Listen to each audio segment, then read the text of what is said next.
네, 그럼 첫 번째 순서로 대학교 박형수 총장님 인터뷰 주제와 관련된 스피치를 해주시겠습니다. 저희 아시대학교의 박형수 총장님을 소개합니다. 큰 박수로 맞이해주십시오.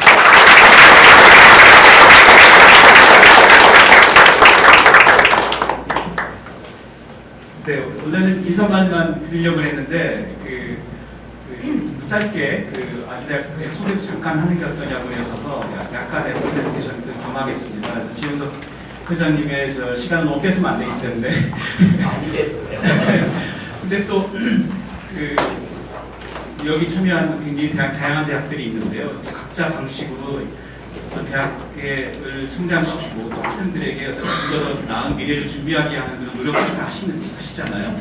그 각자의 방식을 서로 이해하면 별 것도 배우고 뭐 타산지석도 되고 이런 면들이 당연히 있어서 또 이제 또 여러 대학을 돌아가면서 하니까 또 그 대학에서 어떤 일들을 하고 있는지를 보시는 것도 또 나름 URFK의 취지에 맞는 것 같아서 제가 그냥 용감하게 잠깐 말씀드리겠습니다.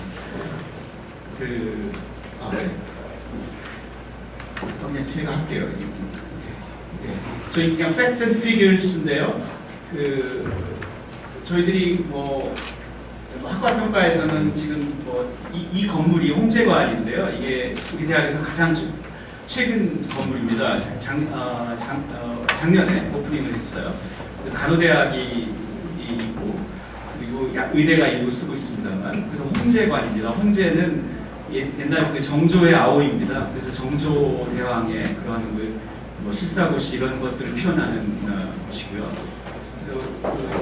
현재 저희가 우수한 학과가 있고 대학 전체 국내 랭킹이 이 정도 되고 등등 이런 숫자들도 대강 저희 학교를 표현해 본 것이고요.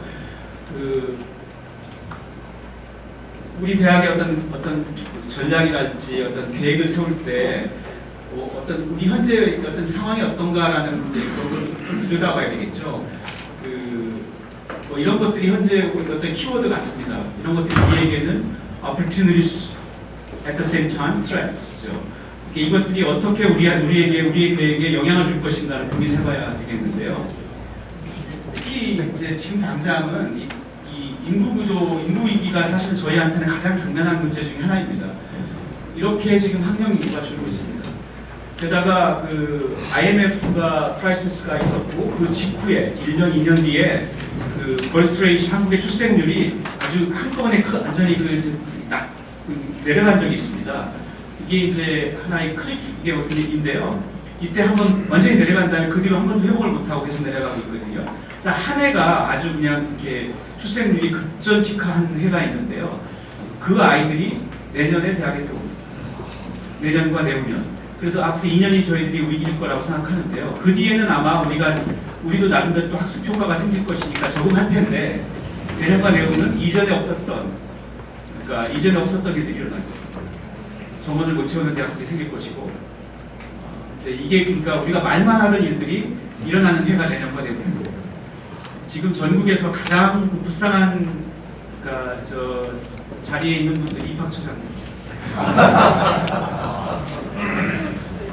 그래서 그러니까 숫자들을 들여다보면 우리 지영석 회장님이 데이터 사이언티스트신데 데이터로부터 어떤 숨겨진 의미를 끄집어내고 인플리케이션을 끄집어내는 전문가신데 저는 수학자입니다.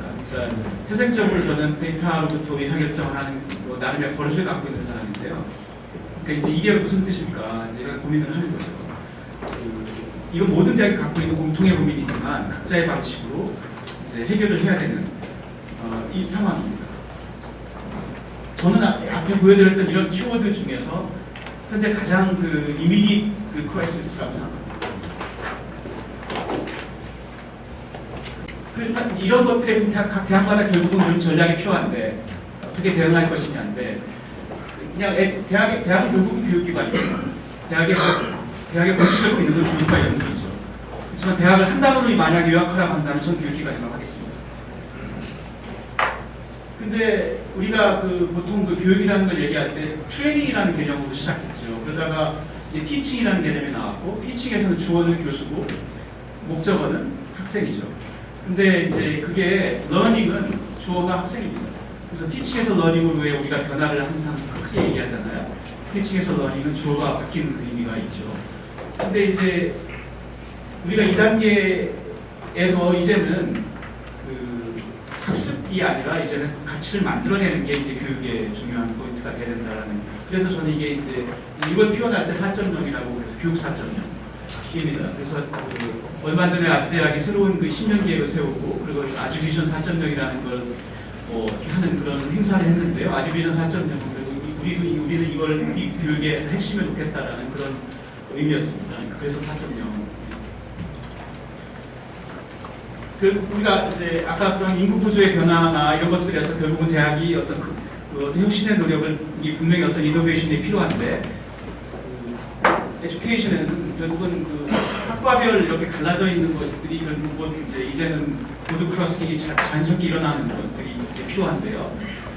말은 쉽지만 결국은 이걸 이제 제도로 구현해야 되거든요. 다시 말하면 전과가 쉽도록 제도를 바꿔야 되고, 그 다음에 어떤 자기 전공과 무관한 다른 과의 과목을 들어도 졸업하는데 손해가 안 되게 제도 졸업 요건을 바꿔줘야 되고, 이런 것들이 결국 교육자들이 이제 대학이 해야 되는 일들이거든요. 그래서 여기 추상적인 스테이트먼이지만 실제로는 굉장히 구체적인 작업들이 따라가야 돼요. 이제 그런 것들을 그러니까 저희가 아주비전 4.0을 테크할 때는 그런 작업들을 하겠다라는 취지였습니다. 그리고 그 어떤 그 전문성의 지난번에 그 조세프 아운이라고 하는 노스이스턴 대학교 총장님의 강연을 들었는데요, 대전에서. 그분이 그때 자기 대학의 애니멀 인플로이어 서베이를 한다고 그 말씀을 하셨어요. 그 고용주들이를 대상으로 서베이를 하는데 어떤 학생들을 채용하게 했고 뭐 결과가 어땠고 이런 것들을 다 조사하는데, 올해부터는 이제 캐나다까지 포함해서 북미와 캐나다를 다 이렇게 해서 대상으로 조사를 할 예정이라고 그러시더라고요. 근데 최근에 조사 결과의 특징으로 그분이 그때 말씀하신 게 그 어떤 완 도메인의 나우리지가 많은 학생들을 예전엔 선호했는데 최근에는 그 선호도가 급격히 낮아지고 있다고 합니다. 그 서베이 결과. 무슨 말이냐면 전공 공부 잘하고 학점 좋은 학생들에 대한 선호도가 급격히 낮아지고 있다. 인플로이어들이. 왜냐하면 트렌드가 너무나 빨리 변하고 금방 2, 3년 뒤에는 새로운 분야가 부상하는데 한 분야의 전문성으로 승부할 수가 없기 때문에 한 분야만 잘하는 사람들은 오히려 이걸 그 기업의 어떤 스트래티직한 그런 스트래티지가 변할 텐데 그 사람을 그거에 따라서 옮길 수가 없는 거잖아요. 하나만 잘하는 사람은. 그러니까 그래서 멀티페이스 이런 그 멀티플레이어 이런 걸 할 수 있는 사람들은 그 기업의 전략에 맞춰서 새로운 부서에 가고 새로운 걸 또 공부해 가면서 적응할 수 있는 사람, 이 사람이 기업에서 더 중요하게 생각하는 것 같다. 이런 말을 했어요. 이 일은 한국에서도 똑같이 일어나고 있습니다. 그래서 대학 교육의 꽃은 전공교육이라고 또 하지만 사실은 소양교육이 훨씬 더 중요해졌습니다. 최근에. 우리나라 대학의 저는 데이터 많이 보니까 통계를 보면 대학 졸업생 중에서 취업을 할 때 자기 전공과 관계 있는 분야로 진출하는 비율을 그러니까 통계를 보면 한국 50%가 안 됩니다. 그러니까 무슨 말이냐면 전공교육만 열심히 시켰을 때 그 학생들한테 우리가 과연 그 학생들의 미래를 잘 준비시키고 있느냐에 퀘스천할 수밖에 없어요. 그러니까 데이터가 보여주는, 말해주는 하나의 인플리케이션 중에 하나입니다. 따라서 대학은 당연히 소양교육 또는 기초교육을 획기적으로 강화하는 게 필요합니다. 또는 이런 보드 크로싱에 해당하는 그런 제도들을 만들어 나가는 작업이 필요합니다.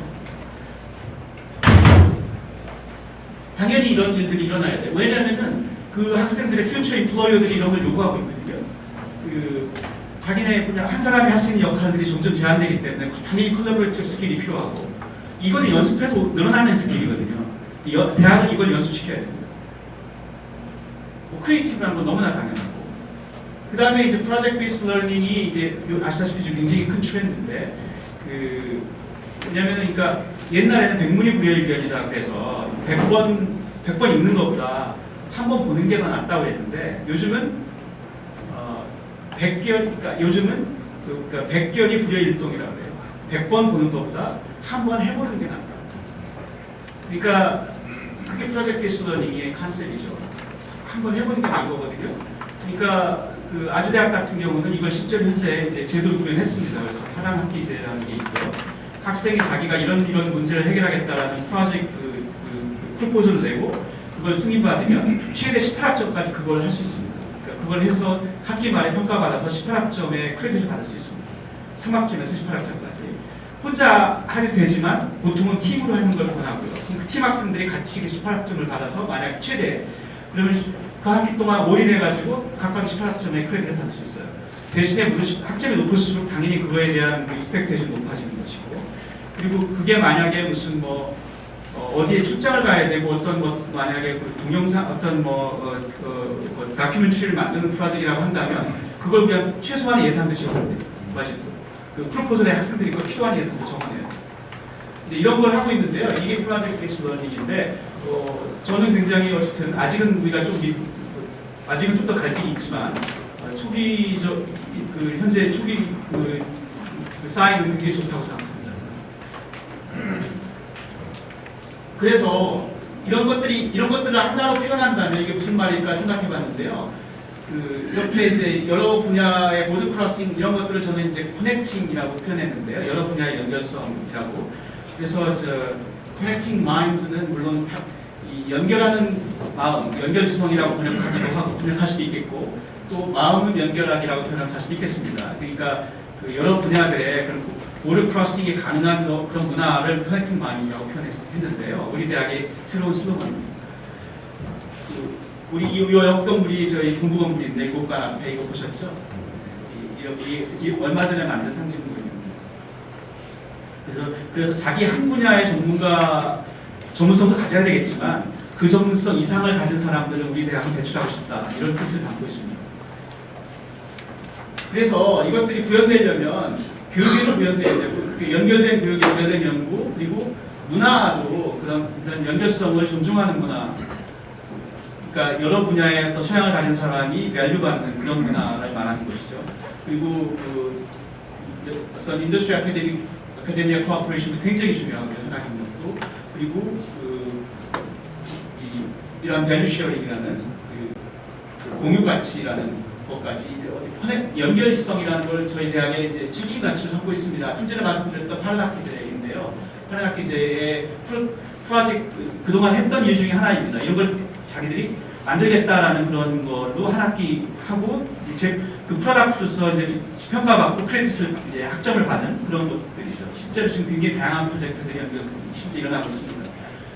그래서 이번 학기 같은 경우는 그 5명 학생이 같이 하는 과목 중에 그 청사진이라는 걸 지금 하고 있는 학생들이 있어요. 청년들이 하는 것이 뭐냐면은 그 아이디어턴을 개최해서 그 이제 심사에서 상금을 주는 건데 이번 올해 아이디어턴의 주제를 그런 디스애빌리티를 가진 사람들이 어떻게 접근성을 더 도와주는 방안이 뭐가 있을까라는 거에 대한 아이디어턴을 하겠다 이틀 동안. 그래서 학생들이 모여서 이틀 동안에 여기 수원 컨벤션 센터에서 이틀 동안에 뭐 해가지고 이제 결론을 도출해서 상을 주는 이런 거였는데 이런 것들이 지금 이번 학기 하는 학기 그게 다행히 이 학생들이 굉장히 적극적인 학생들이어서 수원시에 가서도 이거 제안해가지고 파이낸셜 서포트를 받아왔고 이곳저곳에 가서 굉장히 그런 걸 상금이 돈이 필요하니까 그걸 다 받아왔어요 지금 이번에. 그래서 곧 합니다 6월달에. 이제 이런 것들이 그러니까 그걸 해서 구체적인 안이 나오면 수원시는 그거를 만약에 그게 충분히 임플리멘트 가능한 만약에 그 제안이라면 시에서 한번 그걸 임플리멘트 해보겠다는 약속을 했습니다. 그러니까 이런 거는 대학에서 일어나는 행위가 실제 사회에 영향을 주는 그런 것들이 일어나고 있는 것이죠. 파라다키제에서는 하나의 성공 사례라고 생각합니다. 이런 일이 일어나고 있고 연구도 저는 연결된 연구 다시 말하면 그 랩이나 학과나 카우리지 단과대학의 범주를 벗어나는 여러 분야의 연구자들이 모여서 하는 연구를 굉장히 지금 강조하고 있고요. 그런 것을 대학 차원에서 지원하는 노력을 하고 있습니다. 그러니까 예를 든다면은 이런 분야의 최근에 연구 센터들을 만들고 학교에서 대학에서 약간의 예산 지원까지 포함해서 지원을 하고 있고요. 그다음에 새로운 교수가 오게 되면은 우리가 이제 처음에 정착연구비라는 거 스타트업 펀드를 지원하는데 전에는 그거를 이제 이공계는 3천만 원 처음에 올 때 인문사에게는 1,500만 원의 지원을 했는데 이번에 그걸 이제 1억까지 올렸습니다. 그래서 이번에 신임 직원 교수들이 이번에 1억 원의 스타트업 펀드를 받은 사람이 출연했고요. 그거는 그냥 하는 게 아니고 프로포설을 다 내고 그 프로포설을 나한테 심사하고 중요한 것은 엑셀런스뿐만 아니라 앰비셔스를 가장 중요하게 저희들이 이번에 심사했습니다. 그러니까 얼마나 앰비셔스한가. 그러니까 이런 걸 해보겠다. 이제 이런 것이고 그래서 이번에 실제로 이제 실현됐고요. 이제 계속 할 예정이고 거기에다가 그 교내에서 리서치 어워드들이 있는데 이런 것들을 뭐 단지 논문 수나 이런 것들이 아니라 예전에 그걸 많이 봤는데 그거 말고 그 논문의 임팩트나 얼마나 많은 사람들에게 영향을 주는가 이런 것들을 새로운 캐테고리로 만들어서 논문의 그 엑셀런스를 다양한 방향으로 매저하고 그거에 가서 어워드를 주는 이런 제도를 올해부터 시작합니다. 그 다음에 이제 텍 트랜스포가 저희가 기술 이전 테크놀로지 트랜스포는 우리가 최근의 통계로는 저희가 국내 한 넘버 9 정도 됩니다. 그러니까 그 대학의 다른 외출에 비해서 우리 대학이 잘하는 곳이, 그러니까 우리 대학이 갖고 있는 강점 중에 하나입니다. 그러니까 대학의 전체 순위에 비해서 우리 대학 상대적으로 높습니다. 이 실적이. 다시 말하면 새로운 지식을 만들어내는 그런 능력보다 그 지식을 사회와 공유하고 영향을 주는 것에 우리가 대학의 강점이 있다고 볼 수 있습니다. 데이터는 적어도 그걸 말하고 있습니다. 이런 일들이 일어나고 있고요. 그 다음에 그 밸류 쉐어링이라는 의미는 어떤 글로벌한 세상에서 우리가 어떤 특정한 종류의 학생들만 길러내는 게 아니라 다양한 종류의 학생들을 길러내겠다는 뜻입니다. 그리고 이런 교내가 학생들이 수업이 끝나서 땡 하면 집에 가는 게 아니고 학교에 남아서 뭔가 할 거리들이 있는 대학을 만들어야 된다는 생각이 들고요. 그래서 재미있는 것들을 굉장히 교내에 많이 만들려고 합니다. 그래서 정리한다면 이것이고요. 지금까지 제가 말씀드린 것. 여기까지 제가 시간 너무 많이 썼네요.